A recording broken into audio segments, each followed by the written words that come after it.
Souvenez-vous, c'est le directeur général de l'OMS qui avait prédit la catastrophe. Aujourd'hui, la communauté internationale avec l'OMS Santé reconnaissent que la Côte d'Ivoire, sous l'égide de son président, le président Alassane Ouattara, et avec l'engagement du Premier ministre Amadou Gon Coulibaly, que la Côte d'Ivoire a su mettre en place un plan de riposte digne de ce nom, qui a donné les résultats que nous connaissons. Mais Ivoiriens, nous sommes suffisamment conscients des réalités pour rappeler ce que le président a dit, à savoir que nous n'avons pas encore gagné la bataille.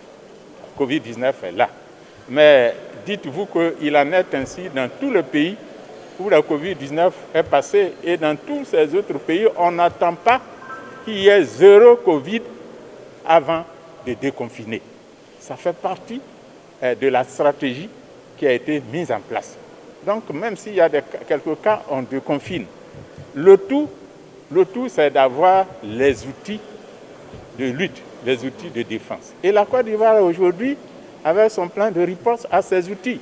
D'abord, en termes de ressources financières, la Côte d'Ivoire sait se prendre en charge, et en plus, elle a l'appui de la communauté internationale, en tout cas des partenaires techniques et financiers, pour moins 95 milliards de francs CFA. La Côte d'Ivoire a également les outils avec le plan de riposte économique, sociale et humanitaire également, qui bénéficie également de l'appui des partenaires techniques et financiers. Dans ces conditions, mais en plus, la Côte d'Ivoire a les outils avec les ressources humaines qui sont au travail, le corps médical et tout ce qui appuie, et je rends hommage à ce corps médical avec en première ligne nos experts. La Côte d'Ivoire a la logistique, a les infrastructures en place.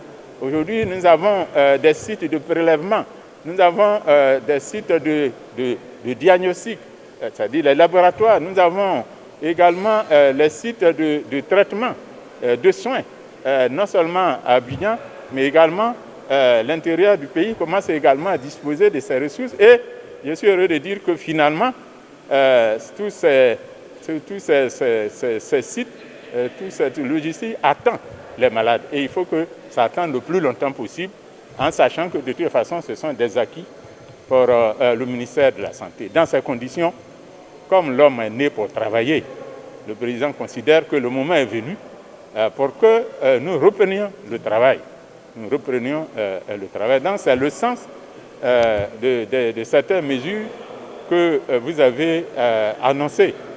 Mais nous sommes préparés, le système qui est en place, le plan, à des plateformes nécessaires pour repérer, pour géolocaliser tous les malades. Vous parlez des enseignants, on sait où ils se trouvent, on sait même ceux qui ne sont pas malades. Les élèves, quand ils sont en classe, ils sont en contact avec nos districts sanitaires, et on sait qui a des maux de tête, qui fait la fièvre et qui a des difficultés pour respirer.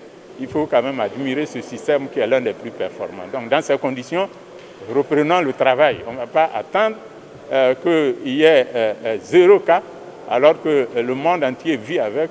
Qu'est-ce qui nous dit que peut-être qu'on va vivre avec cette maladie comme on vit avec d'autres pandémies?